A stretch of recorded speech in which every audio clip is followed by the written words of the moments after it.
got a really cool update for V3, actually a bunch of updates. I incorporated the original Cracks cell sim into the new V3. So now you'll get the strobe effect and you can turn off the scene lights. The scene world will turn on scene lights, you turn off scene world, and then you get this deal. And of course you can, use nodes, you can make it random colors, you can do all kind of stuff. But I'll leave that up to you guys, and I think that is pretty cool. Now, I did run into one problem with this, and that is during the actual add-on creation. And let me go to the file. I've got the new Cracks open here.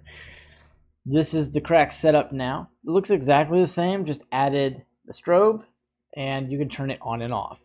And then I added an enum drop-down list so you can have presets for all your cracks. And we're going to jump into the tutorial in just a second, but I just want to show you guys this. So this is just locked into 10 frames. It does work. It is not perfected yet, but if you guys can play around with this, kind of beta test this experimental feature if you want.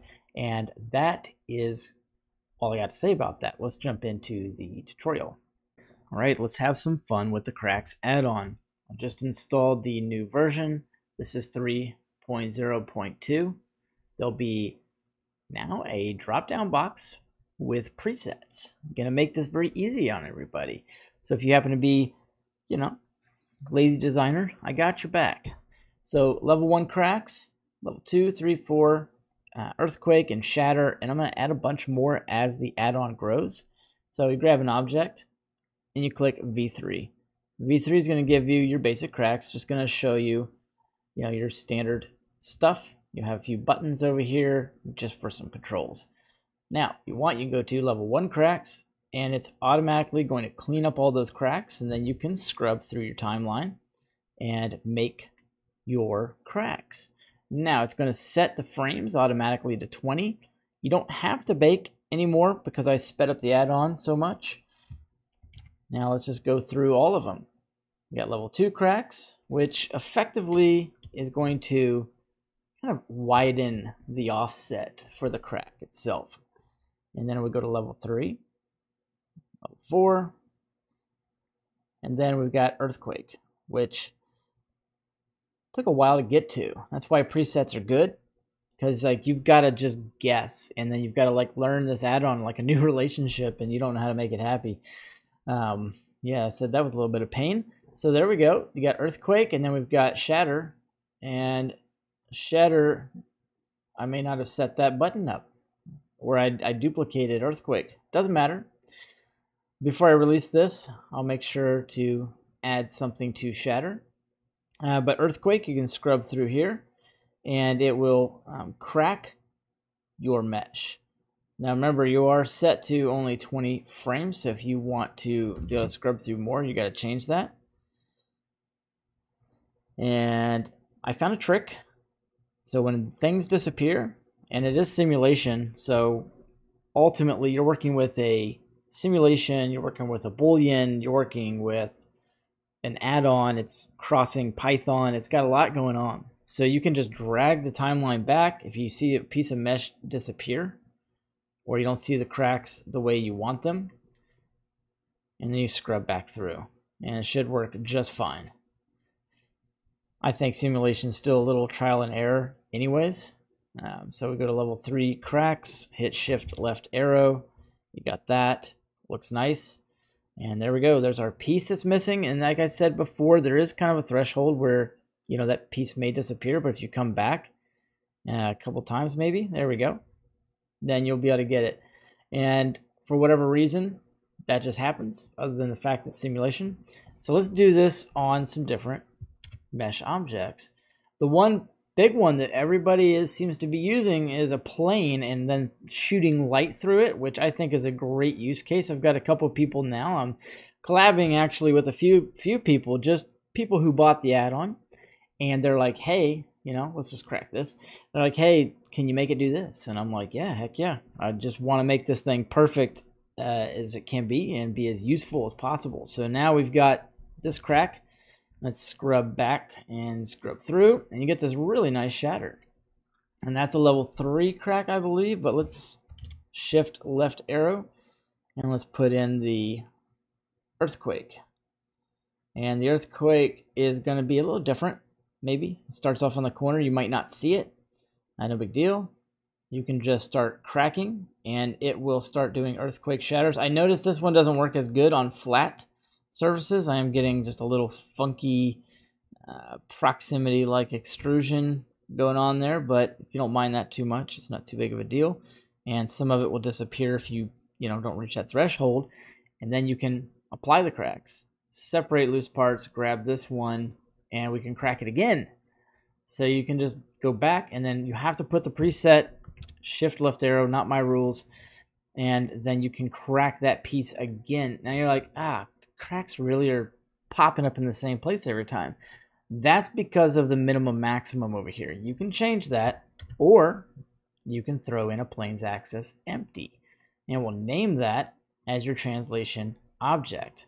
Now we grab this from frame 1, and we grab this, and we'll be able to move the cracks around. Let me take a top view. That's not going to work for me.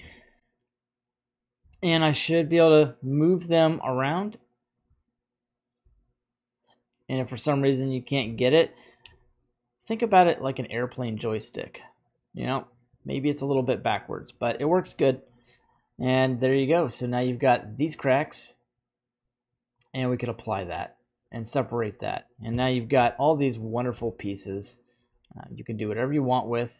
You got this loose piece. It's very precise. The merge by distance that's in the geometry nodes allows for that kind of thing, which is really nice. You get those loose pieces, and you can kind of play around with this. That is the gist of the updates I did, but I'll show you one more thing. I added a frame button here, so you can of course adjust the frame. You'll see it dynamically update down here in the timeline, so you better update that. And you have a purge button up here. There's no orphan data. That was from the previous, but I'm just leaving it there for now. You guys can kind of play with that. And then just remember that the V2 cracks is going to change. It's not going to be that. This is just kind of a toy for you guys to play with. I may leave a button for this, but it only works on certain objects. So like the cube, that's really cool. It's a different type of cracks. I like it. If you put it on a Suzanne monkey head, you can go ahead and generate a subdivision for her big old face, and then we'll throw a V2 on her, and it's cool. You can have some cool effects. I'll probably leave it, but as soon as you start messing with the values, it doesn't work too good. You can play with it. I did find some cool things you can change, but to achieve it, it's just a massive amount of work. It's not worth it. But I'm going to leave it as a fun button you guys can play with. You put in a cylinder, and we V2 that. You can see how it kind of works. Let's lose that. Let's crack this. So this is going to work as well on cylindrical shapes. Pretty nice. And I would probably do like a level 2 crack on this one and keep it good. And then we can scrub through and crack it. And if you run into any shading errors, overlap, you can increase the crack level. You can also change the noise a little bit and then re-crack it, and it shouldn't be there. You shouldn't have it after that. So some of the cracks will just kind of do their thing.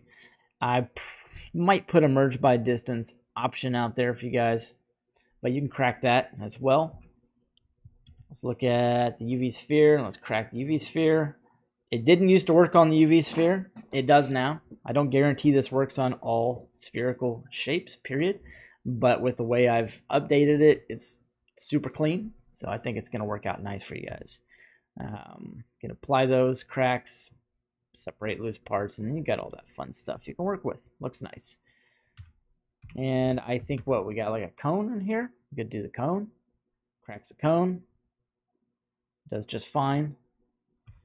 We could play around with that. Didn't used to be this fast. It would have taken me 30 minutes to do a single piece with the speed of it before.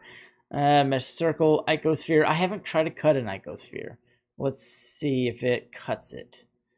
And I'm going to have to go back. And yeah, I mean, why wouldn't it, right? Okay, so level 1 cracks look really nice on that. You can shatter that out and see how it's kind of disappearing. But I scrubbed left to right real hard. Come back. It's nice. And I can apply that. Loose collection. This one didn't crack as much. So I can crack it again. Go back. And now, here's the thing that the other person that bought the add-on said, hey man, I've made a crack, but I can't get the settings just right. Well, guess what? You were on level 1 cracks. There you go. Now you can shatter that piece and apply that, and it'll add it to the same collection. And with a couple of tries, I mean, you get exactly what you're looking for. So anyways, go pick up the add-on. I've got a lot more planned for this thing. It's going to be really cool. Yeah, you can throw an active and a passive on there. You know, if you want to set up some physics. I don't have, like, that's a whole new add-on to set up all the physics and stuff. So you guys are going to have to get on that one. I'm not going to put a whole lot of physics stuff in there. At some point when I get the time, I'm going to upgrade it with something, but there's enough add-ons out there that complement it that don't necessarily do what mine does, but have fun cracking. And if by chance this thing's giving you trouble and it's going to collapse like it was just doing, you can set the origin to geometry here. You can also set the origin to geometry here. You press D and you've got this pie menu. I put the mirror machine pie menu in here, whatever, it just made sense. And you have some mirroring options as well you can kind of play around with. But once you've done that, then voila, you can crack it. So if you find something that isn't cracking good, because the origin is off. And there you go. And this doesn't reset the origin until you put it in with loose parts. So once you go ahead and apply and add that to loose parts, there you go. And just to finish off the tutorial, in the middle of the tutorial, I found some different needs. And then, of course, as you saw in the beginning, added the emission strobe. And then I added the frame setup here. You can add the empty right here and just scale it up. It'll appear obviously inside of the mesh. So if you were to look in there, you'll see it. It'll be there. And then you've got a subsurf here if you want. And then I added a button for this, and I'm not going to put it in the add-on just yet. Because it's like it's going to slow everything down considerably. So let's go shift left arrow, and good job if you're watching this all the way to the end, because this is the kicker right here. If you want to have some extra fun, what you can do now is you can click fill cracks, and it's going to, the logic behind the add-on is going to try to fill those cracks as you go, and that'll be pretty neat. I think if we do a little extra here, we might be able to see them just a little bit better. And that's another thing, I would just consider that experimental. And I would also, I didn't cover it, the invisible cracks. Somebody requested that, and it's not perfected yet.